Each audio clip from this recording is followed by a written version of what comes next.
Hey there, healthcare heroes. Welcome to today's deep dive into pediatric seizure disorders. First off, what exactly are seizure disorders? Also known as epilepsy, these are neurological conditions where there are recurrent, unprovoked seizures. Essentially, a seizure happens when there's a sudden spike in electrical activity in the brain, leading to various physical symptoms. These can range from brief lapses in attention to full-blown convulsions. Seizure disorders affect about 0.5% to 1% of children worldwide, making them one of the most common pediatric neurological issues. Now, let's break down the types of seizures in kids. Seizures are broadly categorized into focal or partial seizures and generalized seizures. Focal seizures can be simple or complex. Simple focal seizures start in a specific part of the brain and don't impair consciousness. You might see sudden jerking of a limb or sensory changes like tingling. Complex focal seizures also begin in a localized part of the brain but do affect consciousness. The child may look dazed or confused, showing repetitive behaviors like lip smacking or hand clapping. Moving on to generalized seizures, these include several types. Absent seizures involve brief loss of consciousness where the child might stare blankly or have subtle facial movements.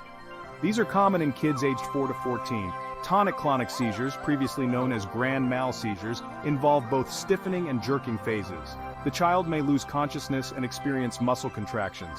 Myoclonic seizures are brief, shock-like jerks of a muscle or group of muscles, often occurring shortly after waking up. Atonic seizures or drop attacks cause sudden loss of muscle tone, leading the child to collapse or fall. Tonic seizures involve sudden stiffening of muscles, and clonic seizures involve rhythmic jerking movements.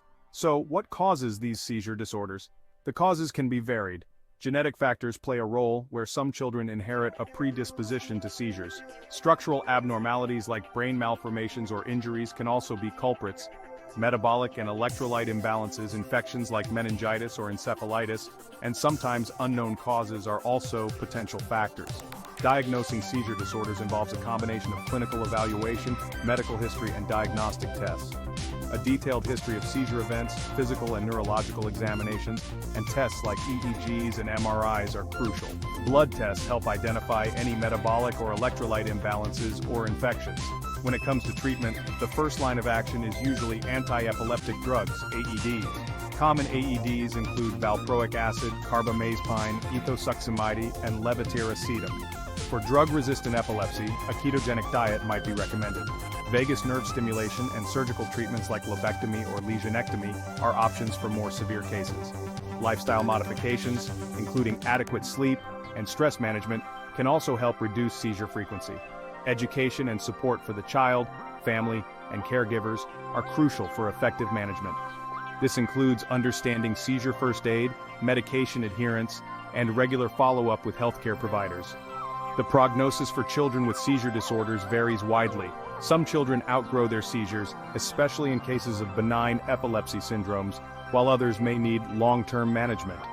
In conclusion, seizure disorders in children are complex but manageable with early intervention and personalized treatment plans.